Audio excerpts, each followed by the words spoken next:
I'm Jonathan Robinson, and this is Fret Buzz. Hello, welcome back to the Fret Buzz. I appreciate you joining me again this week. If you've never been to the Fret Buzz before, it's the series we put out every week where I go through YouTube, I find my favorite guitar content, and I bring it to you so that you don't have to go through hours and hours and hours of YouTube guitar videos to figure out the cool things to watch. I mostly try to pick new videos, and they're usually within the last week or so. So with all that being said, let's dive right into this week's videos. The first one is a channel that is brand new to me. This video just kind of popped up randomly in my feed, and I'm glad I watched it. It was super cool. It's Mary Spender. That's the name of the channel. She's the YouTuber. Apparently she is a fingerstyle guitar player. She does a lot of teaching. She has a fingerstyle course. There are links for that in the description of her video. And she's also a songwriter and has a ton of original music. The name of this video is Why I Only Play Fingerstyle Guitar, and that is what sort of drew my attention. Some of my favorite players mostly use their fingers. I love Mark Knopfler. I love watching Derek Chucks play slide, where he's never using a pick. He's always using his fingers. I know guys like John Mayer have started to mostly drop their pick and go mostly fingerstyle.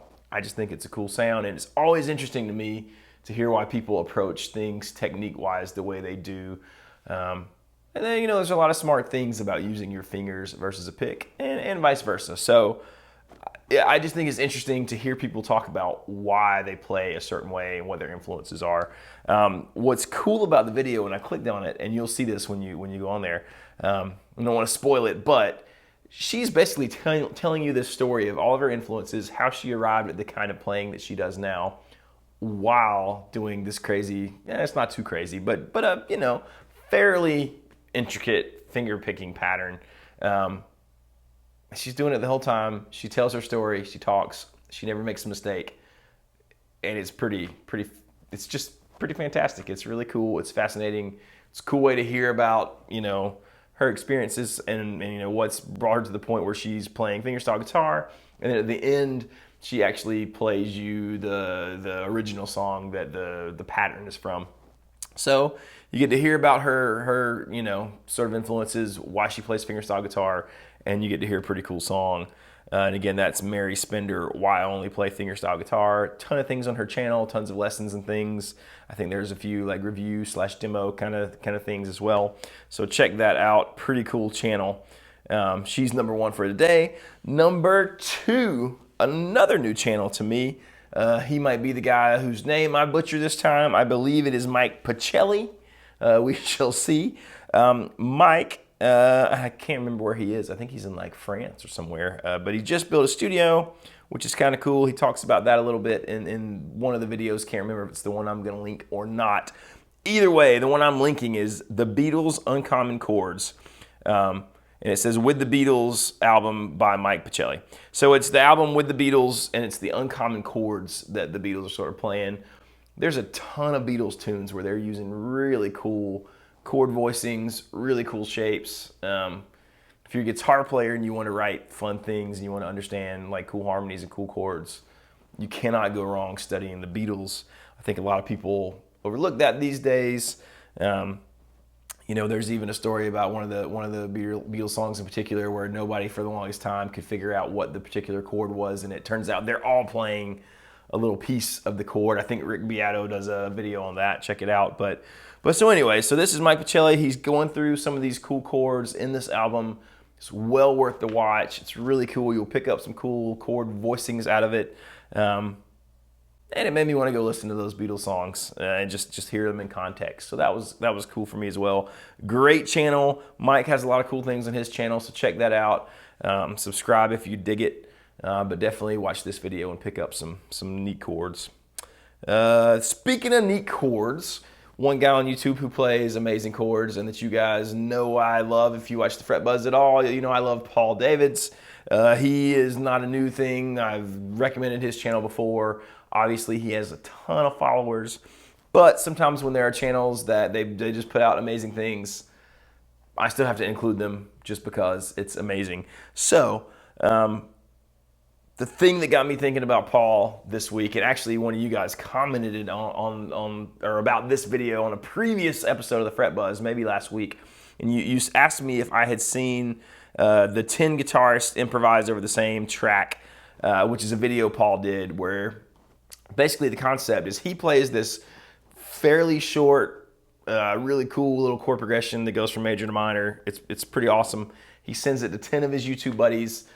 Almost all of them are guys that you will know, people like Chris Buck and Tim Pierce, list goes on. He sends it to them, has them all do like a one-take solo. He wants them to improvise it, and he wants to hear how they got their tones and what they were thinking through when they improvise over these chord changes and how they approached it. He makes guesses about how he thinks they'll play, which is really fun. It's a fun interaction because I feel like he's saying how they're most likely to play, and they're thinking about it like what he wanted them to play. So it's kind of funny. They're normally both wrong, but it's really cool. It's really interesting. It's cool to hear how different people approach, the same piece of music with improvising. It's cool to see which ones like really, really, really purely improvised and which ones they listened to it and they thought through it. I think it really fits everybody's personality. And if they're YouTubers you're not familiar with, it gives you a cool glimpse into their personality in the first place. So that was absolutely fantastic. So I knew I had to include that or at least mention it in the Fret Buzz. But then Mr. Davids outdid himself, and he put a video out called The 5-Step Setup Every Guitarist Should Know. If you play guitar and you don't know how to set up your guitar, go watch this video. He's not going through anything crazy. We're not talking about any like ridiculous procedures that you should take your guitar to a tech or luthier for. Just basic setup things to get your guitar playing, sounding, and feeling, the way you'd want it to, so that it's optimal. A lot of people probably could keep their guitar in much better playing condition if they could do some of these simple things themselves. And this video by Paul Davids is a really great way to start thinking about that, start doing that, and start sort of enter that world of at least setting up your own guitars. And maybe every couple years or every year you still take it for like a pro setup, but at least in between you can tweak minor things that need tweaking and keep your guitars playing great. I think that's more inspiring. You'll play better, you'll play more, you'll be happier. It's just a good thing. So check that out. Number 4, and this was a great video as well. Also a brand new YouTube channel for me. It's Jack Fossett is the YouTuber. It's his channel. And he's talking about how to get great Gibson SG blues tones. This video was awesome for me because I am a primarily single coil player. I usually play tellies and strats. I've definitely had the Gibson bug lately. I thought I wanted a Les Paul. Then I started playing some SGs. I started playing Baxter's SG, which is really friggin' good, and that kind of ruined me. Now I don't know if I want an SG or a 335. I think I've moved on for Les Pauls. I don't know, but so I'm watching all the things like this I can. Figured you guys would enjoy it too. Really cool insight on how to get some great tones. He talks about the history of SGs a little bit. There's some, Les Paul, Mary Ford history in there. He's doing some things with amps and pedals and just all around how to get cool, especially blues tones from a Gibson SG. SGs have an amazing sound, so it's not crazy or hard or anything, but this is just a great place to start and get you pointed in the right direction depending on what sort of blues tone you want. So check out Jack Fossett, check out this video for sure, and then check out the rest of his videos and his channel. Pretty cool stuff. Last video for the day, at least of my normal 5, it is Mr. Vince Gill. It's not his channel, but it's an interview with him. I love Vince Gill. I think he's a fantastic guitar player, a great songwriter, and just a good human being. I have brushed into him a handful of times in my life, and he always seems like the nicest person. And he's done a lot of things. If you don't realize it, Vince Gill, on top of his own sort of solo country career, he's played on a ton of sessions. I think he was even invited to join Mark Knopfler in Dire Straits at one point. He played for Pure Prairie League. He's done a ton of things, and he's a world-class guitar player. I think he could pretty much play with anybody. He's playing with the Eagles some now since Glenn Frey passed away. So, just a really cool dude, really cool perspectives. In this particular video, it's the Musicians Hall of Fame and Museum channel. They do a lot of cool interviews with sort of, you know, famous musicians, iconic musicians. This one is no different. The name of this video is How Vince Gill Was In Over His Head, talking about Sting and Brian Wilson. Honestly, he doesn't talk a ton about Sting and Brian Wilson, but it's just a great story. It's a great interview. It's only about 20 minutes long, but you just get a real cool sense of Vince Gill, how his career happened. I think it's a cool look into how the music business and labels worked, you know, 30 years ago, 40 years ago, however long ago. The way that we probably still all think the music industry works before streaming, when you still made albums, when people bought albums, they bought CDs, they bought cassettes, whatever. Just cool. So great interview with Vince Gill, one of the nicest dudes alive, and also a world-class guitar player. So check that out. I do have a bit of a bonus video this time around.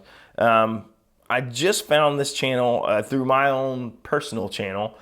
He is trying to build up his subscriber count, and he's actually doing a looper pedal giveaway. The name of this video is actually Looper Pedal Giveaway Update, Metalhead Hippie Shout Out, and Lester Mitchell Worldwide Collab. So the guy's name is Andy Dion. He commented on one of my videos on my YouTube channel. Seemed like an awesome guy. I went and checked out his stuff, and I subscribed right away. He's doing really neat things. In this particular video, he is giving away a Ditto looper. I think he's going to give it away when he gets to 400 subscribers. So go and click subscribe if you guys want to help him get there, and for a chance to win a pretty awesome little loop pedal if you don't have one, or if you do and you want another one. So check him out, Andy Dion. Bit of a bonus for this time around. Seems like a very cool guy. By the way, I also am trying to build my subscriber count. So usually when you guys, when you comment, I always try to go and answer your questions or say hello. So if you ever feel like checking out my channel as well, please do that. Please subscribe. Mostly playing stuff on there now, but I'm going to start putting out more talking videos on my channel. Some things that maybe go into more depth of what Baxter and I talk about here, or things more sort of like the Fret Buzz, but in longer format. So they'll all be sort of complimentary to the casino page, and that helps me out, and I appreciate it greatly. Jam track of the week is a slow blues backing track, and it's David Gilmour style in A minor. It's by Jam Track Society. Really fun track, very Pink Floyd-y, sort of David Gilmour-y kind of minor blues. Should be super fun. I'll put my take up on my YouTube channel and on Instagram and Facebook, so you guys can find it and check it out if you like. There'll be a link to that in the description as well. If you do a take of it and you want us to see it, hashtag Casino Guitars, The Fret Buzz, and Jonathan Robinson Music, and hopefully I will find it and give you a shout out. So we think that would be fun if you guys started doing more jams that we could share on our Instagram and wherever we share things. So that's it for today's Fret Buzz. If you are a bearded guitar player, go to thebeardstruggle.com, put in the discount code JRMusic15. You'll get 15% off everything on the website, which is pretty cool, especially for the holidays and things coming up. That would be great Christmas gifts. If you know bearded folks, they have really cool stuff. I always dig it, so check that out. Thank you guys again for watching the Fret Buzz. Hit like and subscribe. Make sure you click the bell so you don't miss any of our content. We have lots of demos coming out, lots of our ridiculous talking videos with Baxter and I where we discuss all kinds of crazy things. So make sure you catch those. We're putting out new videos almost every day at this point, which I think is really cool. And you guys have been just totally awesome. We appreciate you subscribing and watching. So thank you again so much. I will see you next week on the Fret Buzz. Have a great day.